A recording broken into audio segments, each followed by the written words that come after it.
je sais pas trop. Ça fait peur parce que on entend sa voix. Elle est au micro de Sophie Sarance, pardon. Ouais. Bonjour Toulouse, je m'appelle Flo, je suis fan de transport et je travaille chez Tisséo. Et cette semaine, c'est moi qui vous présente Quoi Neuf Toulouse. Bienvenue. Dans cet épisode, on vous dit tout sur un concert à ne pas manquer cet été. On parle d'une expo qui célèbre le côté sauvage de Toulouse, et puis dans l'open mic, on donne la parole à la créatrice d'une application. Mais d'abord, notre Toulousaine de la semaine. Elle est au micro de Sophie Sarance. Je m'ennuie. Qu'est-ce qu'on fait aujourd'hui ? Si vous êtes parent, vous avez forcément déjà entendu ces phrases.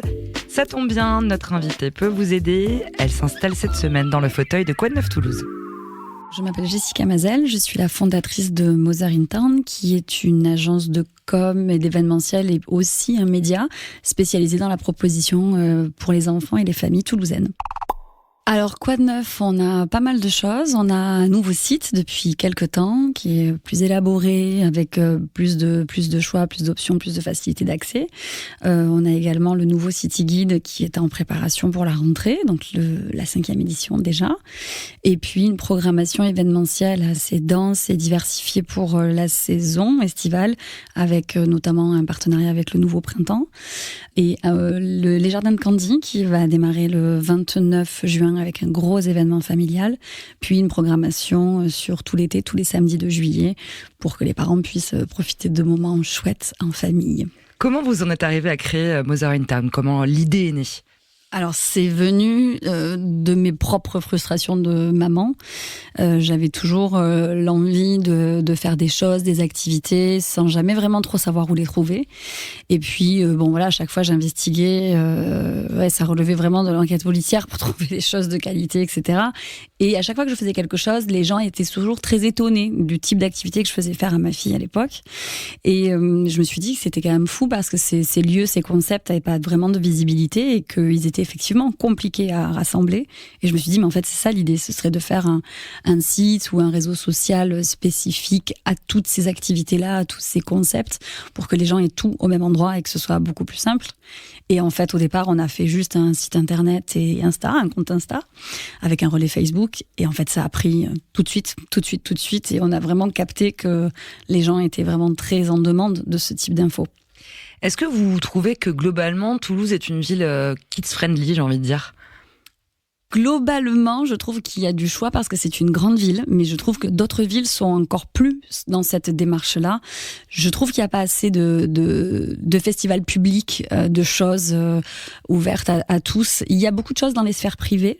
Je trouve pas que la proposition kids-friendly à proprement dite, elle soit facile d'accès pour le grand public. Et moi, j'adorerais pouvoir organiser régulièrement des choses. Je sais qu'à Paris, pour la fête de la musique, l'année dernière, il y a eu une très très grosse fête et boom organisée avec un très gros DJ dans le jardin d'acclimatation. Je rêverais de faire une énorme boom kids-friendly en plein cœur de jardin des plantes. Je trouverais ça fabuleux. Ça reste des événements compliqués à mettre en place à Toulouse et voilà. Donc je pense qu'il y a encore pas mal de choses à faire à ce niveau-là. Vous lancez un appel à la mairie, c'est ça ? Absolument. On va passer à l'interview express. Toulouse, pour vous, c'est quoi ? C'est ma ville de cœur. Vous êtes plutôt rive gauche ou rive droite ? Les deux. Quand vous voulez vous évader pour le week-end près de Toulouse, vous partez où ? Je pars dans le Gers, dans ma maison de campagne, et je me coupe du monde. Un resto pour manger avec des enfants à Toulouse ? Les Jardins de Candy cet été, le Mama Shelter toute l'année. Et après, il y en a plein sur le City Guide, je vous invite à les regarder. Une terrasse pour boire un verre entre amis ? Mais si vous en avez une cool, je vous invite à me la recommander. Je cherche tout le temps, je vais toujours aux mêmes endroits.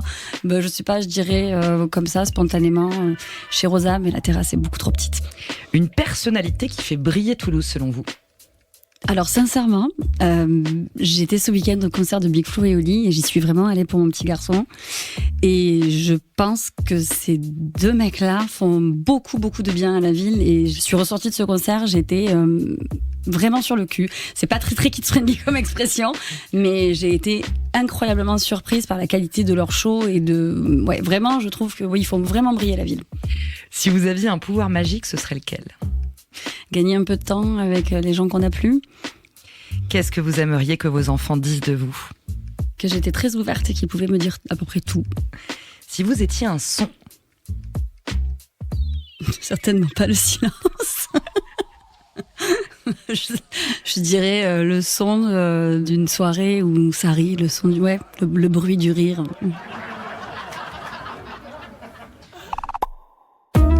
Allez, on parle musique maintenant, avec un concert à voir absolument cet été à Toulouse.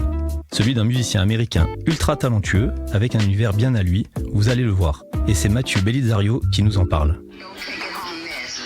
Si vous devez faire un concert cet été, c'est vraiment celui-là. Et je vais vous dire pourquoi. Déjà parce que vous allez découvrir un artiste assez incroyable. Il s'appelle Mononeon. C'est un musicien américain, un bassiste et multi-instrumentiste de 33 ans. Mais c'est beaucoup plus que ça. D'abord, c'est un artiste avec un univers bien à lui. Le type est complètement barré. Pour vous décrire un petit peu le personnage, il est toujours habillé en fluo, de la tête aux pieds avec une cagoule sur la tête, de grosses lunettes de ski. Bref, un style bien à lui. Allez d'ailleurs jeter un petit coup d'œil sur ses comptes Instagram et YouTube, vous verrez un peu le délire.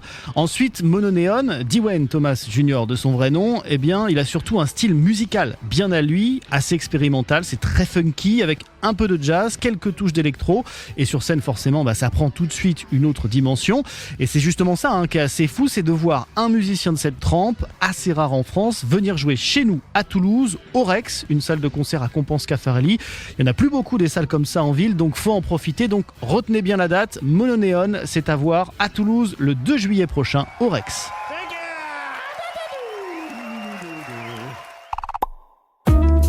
C'est l'heure de réveiller le sauvage qui est en nous. Avec une expo à voir sur le campus de Paul Sabatier.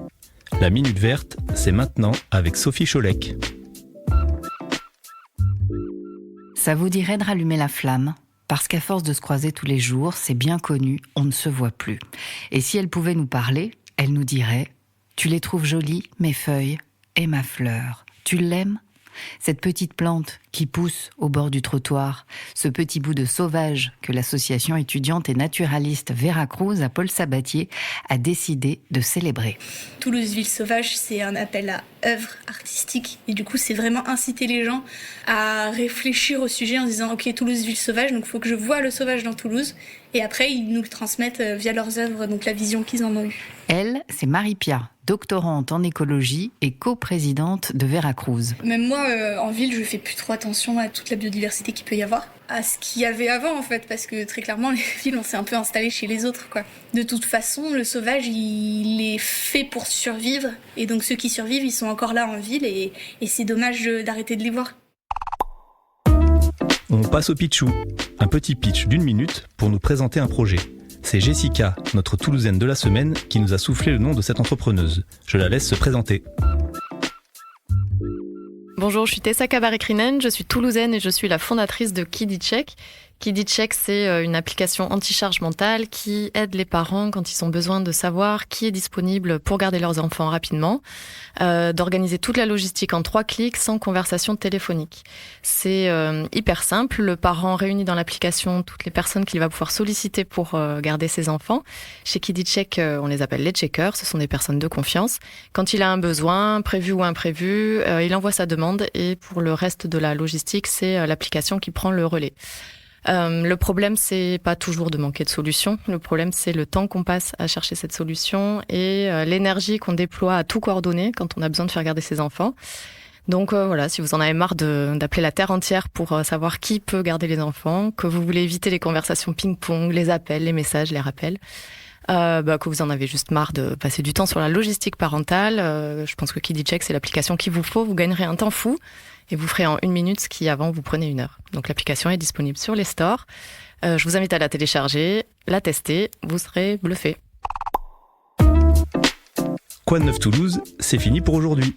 Pour en savoir plus sur cet épisode, rendez-vous sur notre page Insta ou en description du podcast. Si vous avez un message à passer, un bon plan à partager, vous pouvez nous laisser un vocal sur qd9.info. Merci à tous pour votre écoute. Moi, je vais fêter mon anniversaire et je laisse le mot de la fin à Jessica Mazel. Convivialité ?